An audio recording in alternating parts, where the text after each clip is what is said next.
അത് അങ്ങനെ പറയാൻ പറ്റില്ല. അത് ഗവൺമെന്റ് ആണല്ലോ ഇപ്പോൾ നിലപാടുകൾ എടുക്കുന്നത്. അത് നോക്കിയിട്ടാണ് ചെയ്യണം. അതൊക്കെ പരിശോധിച്ച് മാത്രമേ അത് സംബന്ധിച്ച് എന്തെങ്കിലും അഭിപ്രായങ്ങൾ പറയാൻ പറ്റുള്ളൂ. പക്ഷേ ഇടത് സർക്കാർ ഈ നടപടി സ്വീകരിച്ചില്ല എന്നുള്ള ആരോപണമാണ്. ഇടതുപക്ഷ ജനാധിപത്യ മുന്നണി ഗവൺമെന്റിന്റെ നിലപാടല്ലല്ലോ UDF ഗവൺമെന്റിനുള്ളത്. അതിൽ വ്യത്യാസം ഉണ്ടാകുമല്ലോ. ഇടതുപക്ഷ ജനാധിപത്യ മുന്നണി ഓരോ പ്രശ്നത്തിന്റെയും മെറിറ്റ് നോക്കി അതിന്റെ അടിസ്ഥാനത്തിലുള്ള നിലപാടാണ് ഈ കാര്യത്തിൽ എടുത്തിരിക്കുന്നത്. അതങ്ങനെ പരിഗണിക്കേണ്ടത്. അജിത് കുമാറിനെ പറ്റി ഞാൻ ഇത് വ്യക്തിപരമായിട്ടല്ല പറയുന്നത്. വ്യക്തിപരമായിട്ടല്ല, നിയമവിരുദ്ധ നടപടികൾ സ്വീകരിച്ചിട്ടുണ്ടോ ഇല്ലയോ എന്നുള്ളത് കൂടുതൽ പരിശോധനയിലൂടെ മാത്രമേ വ്യക്തമാക്കുള്ളൂ. അപ്പോൾ അതിന്റെ അടിസ്ഥാനത്തിൽ മാത്രമേ നമുക്ക് മുന്നോട്ട് പോകാൻ സാധിക്കൂ.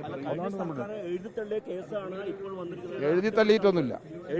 റഫർ റിപ്പോർട്ട് കൊടുത്തിരുന്നു. അന്ന് റഫർ റിപ്പോർട്ട് കൊടുത്താണ് പിന്നെ വീണ്ടും അന്വേഷിക്കേണ്ടി വന്നത്.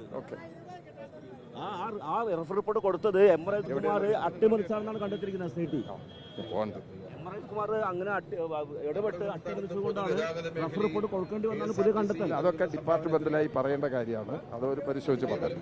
ഞാൻ അതിനെക്കുറിച്ച് അഭിപ്രായം പറഞ്ഞത് ശരിയല്ല.